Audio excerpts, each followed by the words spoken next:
اعوذ باللہ السمیع العلیم من الشیطان اللعین الرجیم بسم اللہ الرحمن الرحیم۔ پارہ نمبر 15 سورہ الکہف۔ آج ہمارا سبق آیت نمبر 7 سے ہے۔ آئیے چلتے ہیں تلاوت کلام الرحمن کی طرف۔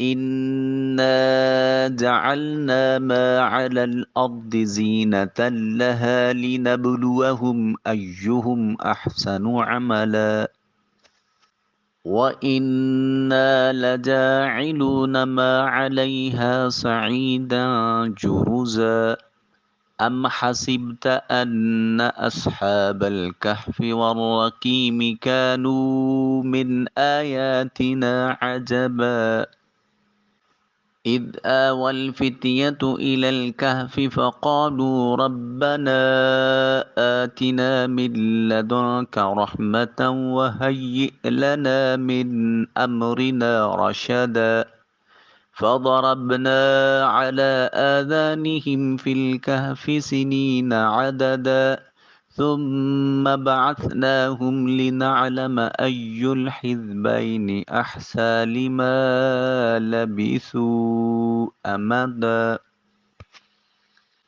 آئیے چلتے ہیں حصۃ التجوید کی طرف۔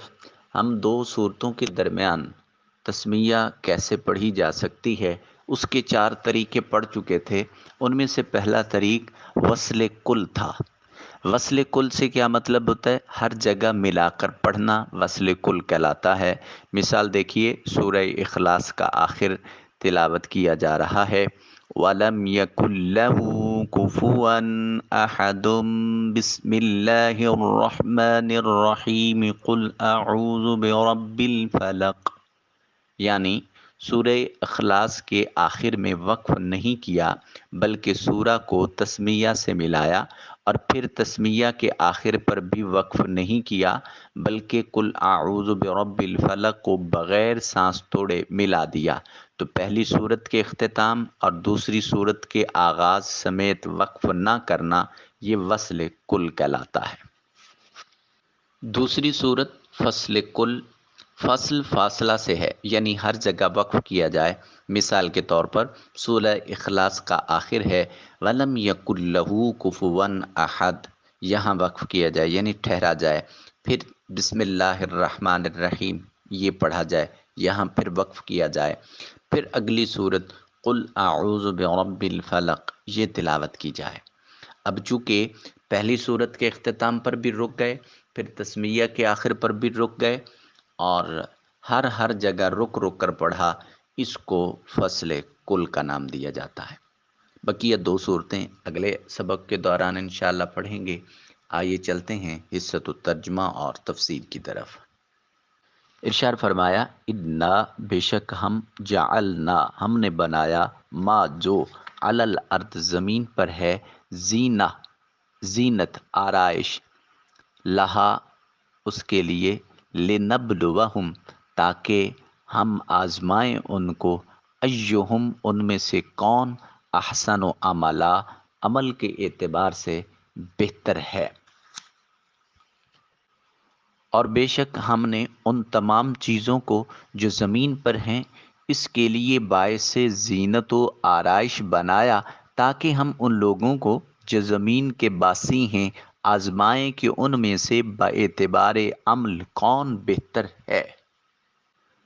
واو اور انا بے شک ہم، لجاعلون ضرور بنانے والے ہیں، ما علیہا جو چیز اس پر ہے یعنی زمین پر، سعیدن جرزا ہم اس زمین پر موجود تمام چیزوں کو بنجر بنا دینے والے ہیں، اور بے شک ہم ان تمام چیزوں کو جو اس روئے زمین پر ہیں نابود کر کے بنجر میدان بنا دینے والے ہیں۔ آیت کریمہ میں ارشاد یہ ہے کہ ہم نے زمین پر موجود چیزوں کو زمین کے لیے زینت بنایا ہے، خواہ وہ حیوان ہوں یا نباتات یا معدنیات یا نہریں اور دریا وغیرہ۔ ان چیزوں کو پیدا کرنے کا مقصد یہ ہے کہ ہم لوگوں کو آزمائیں کہ ان میں عمل کے اعتبار سے کون اچھا ہے، کون زہد و تقوی اختیار کرتا ہے، اور کون محرمات و ممنوعات سے بچتا ہے۔ پھر اگلی آیت میں سعیدن جرزا کا جو لفظ استعمال کیا، خشک میدان، بنجر میدان۔ اس آیت میں دنیا کی ناپائیداری اور قابل فنا ہونے کو بیان فرمایا گیا ہے۔ جو کچھ زمین پر ہے، قیامت کے دن وہ سب کا سب خشک میدان کی طرح بنا دیا جائے گا، جس پر کوئی رونق نہیں ہوگی، اور زمین کو اس کے آباد ہونے کے بعد ویران کر دیا جائے گا۔ حیوانات، نباتات اور اس کے علاوہ جو بھی چیزیں اس کے لیے باعث زینت تھیں، ان میں سے کچھ بھی باقی نہ رہے گا۔ لہٰذا ایسی فانی چیز سے دل کیا لگانا ہے؟ گویا دنیا کی محبت دور کرنے کا طریقہ سکھایا جا رہا ہے کہ دنیا کی محبت دور کرنے کا سب سے عمدہ طریقہ یہ ہے کہ اس کی فنائیت میں غور کیا جائے۔ آدمی جتنا اس میں غور کرتا جاتا ہے، اتنی ہی دنیا کی محبت اس کے دل سے کم ہوتی جاتی ہے۔ دنیا کی محبت کم کرنے کے لیے امام محمد غزالی رحمۃ اللہ علیہ کے کلام سے کچھ عرض کرتا ہوں۔ آپ فرماتے ہیں جو شخص دنیا میں آتا ہے اس کی مثال ایسی ہے جیسے کسی میزبان کے پاس کوئی مہمان ہو، اور اس میزبان کی یہ عادت ہو کہ ہمیشہ مہمانوں کے لیے مکان آراستہ رکھتا ہو، لہذا اس نے مہمانوں کو یکے بعد دیگرے بلا کر ان کے سامنے انتہائی خوبصورت برتنوں میں عمدہ ڈشیں سجائیں، چاندی کی انگیٹھیوں میں عود اور اگربتیاں سلگائیں، کمروں میں اعلیٰ قسم کا اسپرے کروایا تاکہ مہمانوں کے دماغ معطر رہیں، خوب فرحت اور خوب سکون حاصل کریں۔ عقل مند مہمان ان تمام لوازمات سے خوب لطف اندوز تو ہوتا ہے، اور رخصت کے وقت اپنے اعزاز و اکرام کی بنا پر میزبان کا شکریہ ادا کرتا ہے، لیکن بے وقوف مہمان اس بدگمانی کا شکار ہو جاتا ہے کہ میزبان نے جتنا اہتمام کیا ہے اور یہ سبھی اشیاء اسے دینے کے لیے ہی سجائی ہیں تاکہ رخصت کے وقت وہ انہیں اپنے ساتھ لے جائے، اور وہ اسی میں پڑا رہتا ہے کہ رخصت کے وقت اس کے سامنے تمام چیزوں کو اٹھا کر لے جائے۔ جب خالی ہاتھ پلٹتا ہے تو بڑا کبیدہ خاطر ہوتا ہے، رنجیدہ ہوتا ہے، نادم ہوتا ہے، بلکہ روتا ہے کہ ہائے میرے ساتھ کیا ہو گیا۔ یوں ہی یہ دنیا مہمان خانہ ہے، اس کے سامان آرائش و زیبائش کو دیکھ کر الجھ نہیں جانا چاہیے، کہیں ایسا نہ ہو کہ اس کے حرص، طمع اور لالچ میں گرفتار ہو جائیں اور موت کا وقت سر پر آن پہنچے اور فرشتے اجل ادھر دہلیز پار کر رہا ہو اور پھر سوائے پچھتاوے کے کچھ ہاتھ نہ آ رہا ہو۔ تو قبل اس کے کہ یہ وقت آ جائے، آج وقت ہے اللہ رب العزت کے حضور اس کی دہلیز پر جھک جائیں۔ پھر آگے ارشاد فرمایا ام حسبتا، کیا آپ یہ خیال کرتے ہیں، انا بے شک اصحاب الکہف، اصحاب کہف والرقیم اور اصحاب رقیم، کانو وہ تھے، من آیاتنا ہماری نشانیوں میں سے، عجبا جو بڑی عجیب نشانیاں تھیں۔ کیا آپ نے یہ خیال کیا ہے کہ کہف و رقیم یعنی غار اور لوہے غار یا وادی رقیم میں جو والے لوگ تھے وہ ہماری قدرت کی نشانیوں میں سے کتنی عجیب نشانی تھے؟ اذ اس وقت کو یاد کرو، آواز جب جگہ پکڑ رہے تھے، فتیتو الی الکہف، جب وہ پناہ گزیں تھے غار کی طرف، فقالو پس انہوں نے کہا، ربنا اے ہمارے پروردگار، آتنا ہمیں عطا کر، من لدن کا اپنی جناب سے، رحمت، وحیئ لنا اور ہماری جو ہے وہ ہمارے معاملے میں، من امرنا ہمارے کام میں، راشدہ ہمیں ہدایت یا بھی نصیب فرما، راہ یا بھی عطا فرما۔ اور وہ وقت یاد کیجئے جب چند نوجوان غار میں پناہ گزین ہوئے تو انہوں نے کہا، اے ہمارے رب، ہمیں اپنی بارگاہ سے رحمت عطا فرما اور ہمارے کام میں راہیابی کے اسباب مہیا فرما۔ ام حسبتا، یہاں سے اصحاب کہف کا واقعہ شروع ہوتا ہے اور اسے اللہ رب العزت نے اپنی عجیب و غریب نشانیوں میں سے ایک نشانی قرار دیا ہے، کیونکہ اس واقعے میں بہت سی نصیحتیں اور حکمتیں ہیں۔ حضرت عبداللہ بن عباس رضی اللہ تعالی عنہما نے فرمایا کہ رقیم اس وادی کا نام ہے جس میں اصحاب کہف قیام پذیر تھے۔ اذ آول فتیتو الی الکہف، جب ان نوجوانوں نے غار میں پناہ لی۔ اب یہاں ارشاد فرمایا جا رہا ہے کہ جب ان نوجوانوں نے اپنی کافر قوم سے اپنا ایمان بچانے کے لیے ایک غار میں پناہ لی اور اللہ رب العزت کی بارگاہ میں دعا کی، اے ہمارے پروردگار، ہمیں اپنے پاس سے رحمت عطا فرما اور ہدایت و نصرت اور رزق و مغفرت اور دشمنوں سے امن عطا فرما، اور ہمارے لیے ہمارے معاملے میں ہدایت کے اسباب مہیا فرما۔ اصحاب کہف کے متعلق قوی ترین قول یہ ہے کہ 7 حضرات تھے، اگرچہ ان کے ناموں میں کسی قدر اختلاف ہے، لیکن حضرت عبداللہ بن عباس رضی اللہ تعالی عنہما کی روایت جو تفسیر خازن میں ہے، ان کے نام یہ ہیں: نمبر 1 مکسل مینا، نمبر 2 یم لیخا، نمبر 3 مرتونس، نمبر 4 بے نونس، نمبر 5 ساری نونس، نمبر 6 زو نوانس، نمبر 7 کشفیت تنونس، اور ان کے کتے کا نام کتمیر تھا۔ اصحاب کہف کے نام بڑے بابرکت ہیں۔ اکابرین بزرگان دین نے ان کے فوائد و خواص بیان کیے ہیں۔ چنانچہ خلاصہ یہ ہے مختلف روایات میں کہ اگر یہ اسماء جو میں نے ابھی تلاوت کرنے کا اعزاز حاصل کیا ہے، ان کو لکھ کر دروازے پر لگا دیا جائے تو مکان جلنے سے محفوظ رہتا ہے، سرمایہ پر رکھ دیے جائیں تو چوری نہیں ہوتا، کشتی یا جہاز ان کی برکت سے غرق نہیں ہوتا، بھاگا ہوا شخص ان کی برکت سے واپس آ جاتا ہے، آگ لگی ہو اور یہ اسماء کپڑے میں لپیٹ کر ڈال دیے جائیں تو وہ بجھ جاتی ہے، بچے کے رونے، باری کے بخار، درد سر اور الصبیان، یہ خاص قسم کے دماغی جھٹکے ٹائپ اور دورے ٹائپ ایک بیماری ہوتی ہے، اس کے لیے یہ بھی بڑے کارآمد ہیں، خشکی و تری کے سفر کے دوران حفاظت کے لیے، جان و مال کی حفاظت کے لیے، عقل کی تیزی کے لیے اور قیدیوں کی آزادی کے لیے یہ اسماء بطور تعویذ باندھے جا سکتے ہیں۔ اب اختصار کے ساتھ اصحاب کہف کا واقعہ عرض کر دیتا ہوں تاکہ کنسیپٹ مکمل طور پر کلیئر ہو جائے۔ اصحاب کہف رضی اللہ تعالی عنہم کا واقعہ حضرت عیسیٰ علیہ الصلاۃ والتسلیم کے آسمان پر تشریف لے جانے کے بعد رونما ہوا۔ بعض مفسرین کے نزدیک یہ واقعہ حضرت عیسیٰ علیہ السلام سے پہلے کا ہے، اور اس کا ذکر اہل کتاب کی مذہبی کتابوں میں موجود ہے، اور اسی وجہ سے یہودیوں نے بڑی توجہ کے ساتھ ان کے حالات محفوظ رکھے۔ بہرحال یہ واقعہ کسی بھی زمانے میں رونما ہوا ہو، اس کی اصل حقیقت اللہ رب العزت بہتر جانتا ہے۔ البتہ معتبر مفسرین کی طرف سے بیان کردہ اس واقعے کی بعض تفصیلات کا خلاصہ وہ یہ ہے کہ اصحاب کہف افسوس نامی ایک شہر کے شرفاء و معززین میں سے ایماندار لوگ تھے۔ ان کے زمانے میں دقیانوس نامی ایک بڑا جابر بادشاہ تھا جو لوگوں کو بت پرستی پر مجبور کرتا، اور جو شخص بھی بت پرستی پر راضی نہ ہوتا اسے قتل کر ڈالتا۔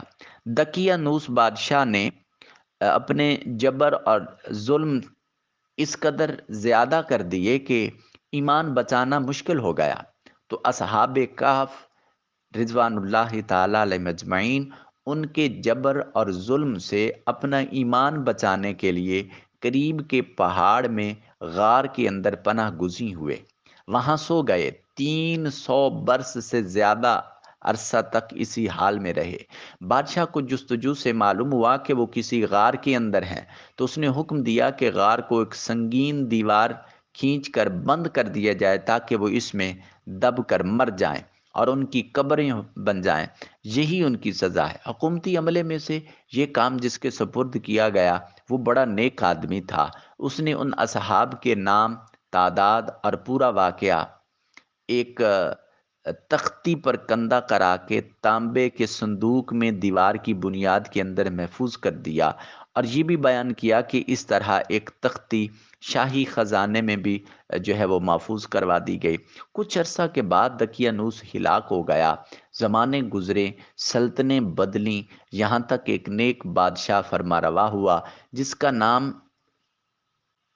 بیدروس تھا، اور اس نے 68 ایئر حکومت کی، 68 سال۔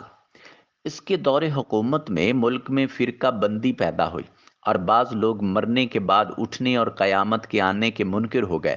بادشاہ ایک تنہا مکان میں بند ہو گیا اور اس نے گریہ وزاری سے بارگاہ الہی میں دعا کی، یا رب کوئی ایسی نشانی ظاہر فرما جس سے مخلوق کو مردوں کے اٹھنے اور قیامت کے آنے کا یقین حاصل ہو۔ اسی زمانے میں ایک شخص نے اپنی بکریوں کے لیے آرام کی جگہ حاصل کرنے کے واسطے اسی غار کو تجویز کیا اور کچھ لوگوں کے ساتھ مل کر دیوار کو گرا دیا۔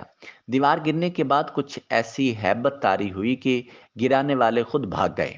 اصحاب کہف اللہ رب العزت کے حکم سے فرحاں و شاداں اٹھے، چہرے شگفتہ، طبیعتیں خوش، زندگی کی تر و تازگی موجود تھی۔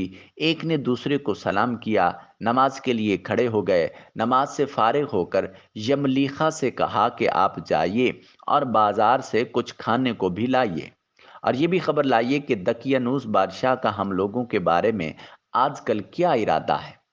وہ بازار گئے تو انہوں نے شہر پناہ کے دروازے پر اسلامی علامت دیکھی اور وہاں سے نئے لوگ پائے۔ یہ دیکھ کر انہیں بڑا تعجب ہوا، یہ کیا معاملہ ہے؟ کل تک تو کوئی شخص اپنا ایمان ظاہر نہیں کر سکتا تھا، اب جبکہ آج اسلامی علامتیں شہر پناہ پر ظاہر ہیں۔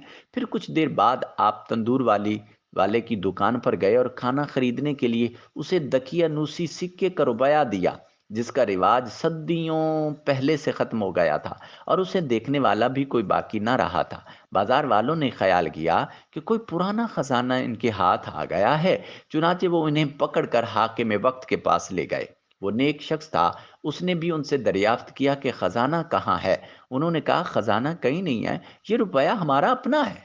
حاکم نے کہا یہ بات کس طرح قابل یقین نہیں، کیونکہ اس میں جو سال لکھا ہوا ہے وہ 300 برسوں سے زیادہ کا ہے، اور آپ نوجوان ہیں، ہم لوگ بوڑھے ہیں، تو ہم نے تو کبھی یہ سکہ دیکھا ہی نہیں ہے۔ اس پر آپ نے فرمایا میں جو دریافت کروں وہ ٹھیک ٹھیک بتاؤ تو عقدہ حل ہو جائے گا۔ یہ بتاؤ کہ دقیانوس بادشاہ کس حال و خیال میں ہے؟ حاکم نے کہا آج روئے زمین پر اس کا نام کا کوئی بادشاہ نہیں، سینکڑوں برس پہلے ایک بے ایمان بادشاہ اس نام کا گزرا ہے۔ آپ نے فرمایا کل ہی تو ہم اس کے خوف سے جان بچا کر بھاگے ہیں، اور میرے ساتھی قریب کے پہاڑ کے ایک غار کے اندر پناہ گزین ہیں، چلو میں تمہیں ان سے ملوا دوں۔ حاکم اور شہر کے سردار اور ایک کثیر مخلوق ان کے ہمراہ غار کے کنارے پہنچ گئے۔ اصحاب کہف یملیخا کے انتظار میں تھے۔ جب انہوں نے کثیر لوگوں کو آنے کی آوازیں سنی تو سمجھے کہ یملیخا پکڑے گئے اور دقیانوسی فوج ہماری جستجو میں آ رہی ہے، چنانچہ وہ اللہ رب العزت کی حمد میں مشغول ہو گئے۔ اتنے میں شہر کے لوگ پہنچ گئے اور یملیخا نے بقیہ حضرات کو تمام قصہ سنا دیا۔ ان حضرات نے سمجھ لیا کہ ہم اللہ رب العزت کے حکم سے اتنا طویل زمانہ سوئے رہے اور اب اس لیے اٹھائے گئے کہ لوگوں کے لیے موت کے بعد زندہ کیے جانے کی دلیل اور نشانی بنے۔ جب حاکم شہر غار کے کنارے پہنچا تو اس نے تانبے کا صندوق دیکھا، اس کو کھلوایا تو تختی برآمد ہوئی۔ اس تختی میں ان اصحاب کے اسماء اور ان کے کتے کا نام لکھا ہوا تھا۔ یہ بھی لکھا تھا کہ یہ جماعت اپنے دین کی حفاظت کے لیے دقیانوس کے ڈر سے اس غار میں پناہ گزین ہے۔ دقیانوس نے خبر پا کر دیوار سے انہیں غار میں بند کر دینے کا حکم دیا ہے۔ ہم یہ حال اس لیے لکھتے ہیں تاکہ جب کبھی یہ غار کھلے تو لوگ ان کے حال پر مطلع ہو جائیں۔ یہ تختی پڑھ کر سب کو بڑا تعجب ہوا۔ لوگ اللہ رب العزت کی حمد و ثنا بجا لائے کہ اس نے ایسی نشانی ظاہر فرما دی ہے جس سے موت کے بعد اٹھنے کا یقین کامل ہوتا ہے۔ حاکم شہر نے اپنے بادشاہ بیدروس کو واقعہ کی اطلاع دی۔ وہ بادشاہ بھی بقیہ معززین اور سرداروں کو لے کر حاضر ہوا، شکر الہی کا سجدہ بجا لایا۔ اللہ رب العزت نے اس کی دعا کو قبول کیا۔ اصحاب کہف نے بادشاہ سے معانقہ کیا اور فرمایا ہم تمہیں اللہ کے سپرد کرتے ہیں، والسلام علیکہ ورحمۃ اللہ وبرکاتہ۔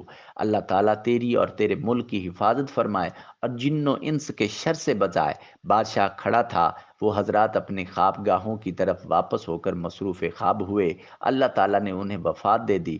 بادشاہ نے سال کے صندوق میں جو ہے ان کے اجساد کو محفوظ کیا، اور اللہ رب العزت نے روب سے ان کی حفاظت فرمائی کہ کسی کی مجال نہیں کہ وہاں پہنچ سکے۔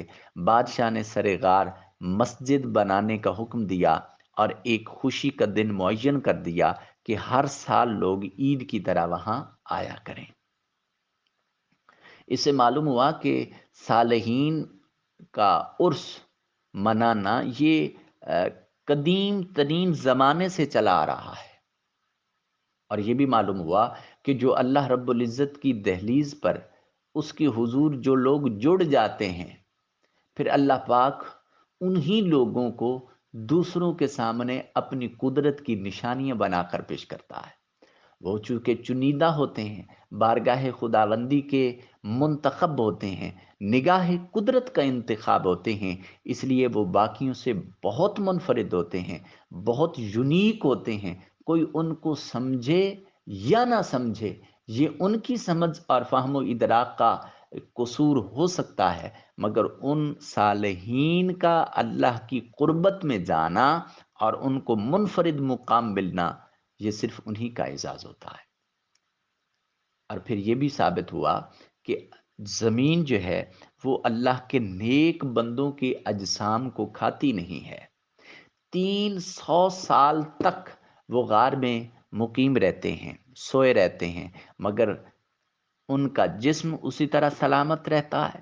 جب اٹھتے ہیں تو طبیعتیں بالکل شگفتہ ہوتی ہیں۔ تو اس کا مطلب یہ ہے کہ جو اللہ کی معرفت میں خود کو مار لیتا ہے، وہ حقیقت میں مرتا نہیں بلکہ حیات جاوداں پا جاتا ہے۔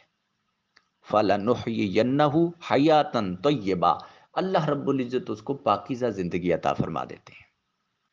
پھر آگے ارشاد فرمایا سما، اس سے پہلے آیت کے فَضَرَبْنَا، پس ہم نے تھپکی دی علی آذانہم، ان کے کانوں پر، فی الکہف، اس غار میں، سینینا، کئی سال، عددہ، گنتی کے، پس ہم نے اس غار میں گنتی کے چند سال ان کے کانوں پر تھپکی دے کر انہیں سلا دیا۔ ثم، پھر، بعثناہم، ہم نے ان کو اٹھایا، لنعلم، تاکہ جان لیں، ای الحزبین، کہ دو گروہوں میں سے کون، احصا، صحیح گنتی کرتا ہے، لما، اس چیز کی، لبسو، وہ ٹھہرے رہے، امدا، کتنی مدت۔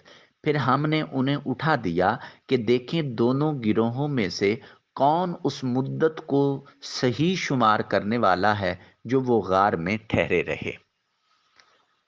اس آیت سے معلوم ہوا کہ کرامات اولیاء برحق ہیں۔ اصحاب کہف بنی اسرائیل کے اولیاء ہیں، ان کا کھائے پیے بغیر اتنی مدت زندہ رہنا کرامت ہے۔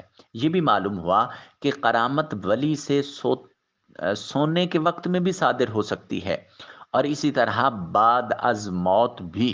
ان کے جسموں کو مٹی کا نہ کھانا، یہ بھی کرامت اولیاء میں سے ہے۔ نیز یہ بھی معلوم ہوا کہ یہ ضروری نہیں ہے کہ ولی اپنے اختیار سے کرامت ظاہر کرے اور اسے علم بھی ہو، بلکہ بعض اوقات بغیر ولی کے اختیار کے اور بغیر اس کے علم کے بھی کرامت ظاہر ہوتی ہے، جیسے اصحاب کہف میں یہ واقعہ رونما ہوا۔ پھر اشارہ فرمایا ثم بعثناہم، کہ ہم نے اصحاب کہف کو 309 سال کی نیند کے بعد جگایا، تاکہ دیکھیں کہ ان کے سونے کی مدت کے بارے میں اختلاف کرنے والے دو گروہوں میں سے کون ان کے ٹھہرنے کی مدت زیادہ درست بتاتا ہے۔ یہ وہ قصے ہیں جو ہمارے لیے اس لیے بیان کیے گئے ہیں تاکہ ہم ان سے عبرت، نصیحت اور حکمت حاصل کر سکیں۔ عمدن سہون کوئی خطا غلطی ہوئی، پروردگار عالم معافی نصیب فرمائے۔ اللہ کریم تاجدار کائنات صلی اللہ علیہ وسلم کی نالین کے توسل سے، رمضان المقدس کی ان بابرکت گھڑیوں کے توسل سے، اللہ کریم قرآن مجید کی صحیح تفہیم اور اس پر عمل کرنے، دوسروں تک پہنچانے کی توفیق نصیب فرمائے۔ دعوت الی القرآن جاری رکھیے، استقامت کے ساتھ خود بھی قرآن مجید کی تلاوت کی عادت ڈالیے، اور اپنے بچوں کو، اپنے باقی فیملی ممبرز کو، اپنے دوست احباب کو اور اپنے حلقہ احباب کو قرآن مجید فرقان حمید کے ساتھ جوڑ دیجئے۔ یہی معراج انسانیت ہے۔ اللہ رب العزت ہم سب کی حفاظت فرمائے۔ والسلام علیکم ورحمۃ اللہ وبرکاتہ۔